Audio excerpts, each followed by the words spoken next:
Che fastidio questo rumore. Scusi, signore. Questo rumore disturba tutti.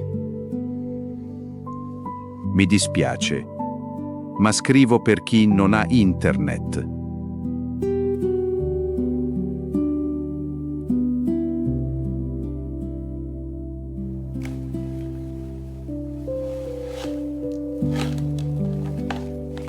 La prego, continui pure.